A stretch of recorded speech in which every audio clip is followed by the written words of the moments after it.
God's messengers. God had a job for Jonah, but Jonah didn't want it. God said, "Go to Nineveh and tell your worst enemies that I love them." Who's No. the worst ones, Daddy? We're going to hear about that. The Ninevites were the worst enemies. "No," said Jonah. "These are bad people doing bad things." "Exactly," God said. "They have run far away from me, but I want to love them. I will give them a new start. I will forgive them." "No," said Jonah. "They don't deserve it." "I'll run away," Jonah said to himself, "far away, so far that God won't be able to find me. Then I won't have to do what God says."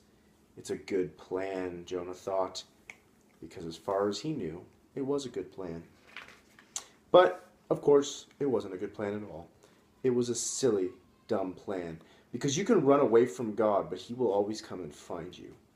Jonah went ahead with his not very good plan, and he went and bought one ticket away from Nineveh on a boat, sailing in the very opposite direction. Well, it wasn't long before a fierce wind blew, and the boat started to lurch and pitch and roll, and everyone started turning green. Jonah sat bolt upright in his bed.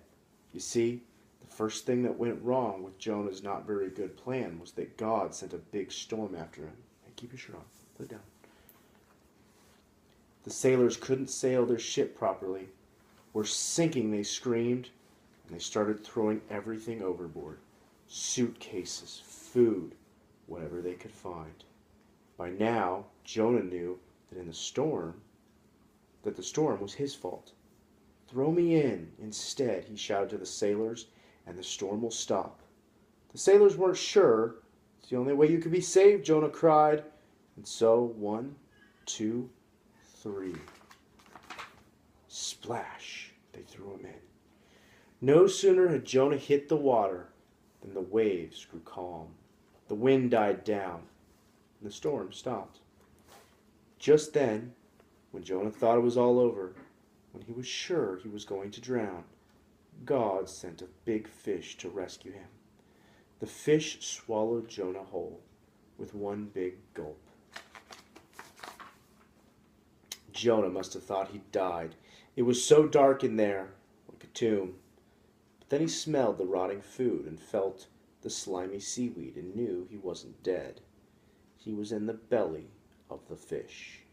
Sitting there in the darkness for 3 whole days, Jonah had plenty of time to think.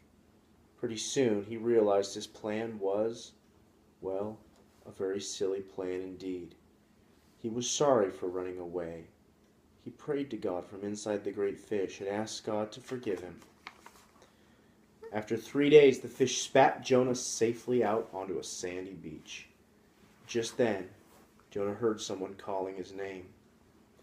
God said, "Jonah, go to Nineveh." And this time Jonah said, "Yes, I will go." He went straight to Nineveh and told everyone God's wonderful message. "Even though you've run far away from God, he won't stop loving you," Jonah told them. "Run to God so he can forgive you." The people of Nineveh listened to Jonah, and they started loving God. They learned to do what God said and to stop running away from him, just like Jonah had done. Many years later, God was going to send another messenger with the same wonderful message. Like Jonah, he would spend 3 days in utter darkness.